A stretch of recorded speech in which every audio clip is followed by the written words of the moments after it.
ভারতের জাতীয় সবজি কোনটি জানেন? এটা নিশ্চয়ই অনেকেই জানেন না। এই সবজিটি মিষ্টি, হালুয়া থেকে শুরু করে সুস্বাদু তরকারি সবকিছুই এই সবজি দিয়ে তৈরি হয়।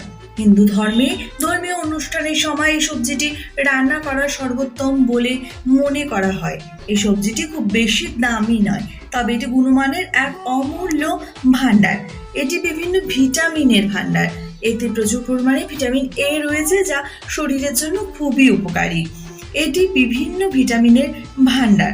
এই সবজিটি শরীরের রোগ প্রতিরোধক ক্ষমতা বাড়ায়, কোষ্ঠকাঠিন্য এবং ওজন হ্রাস থেকে শুরু করে ডায়াবেটিস এবং কোলেস্টেরল সবকিছুর জন্যই খাওয়া উচিত।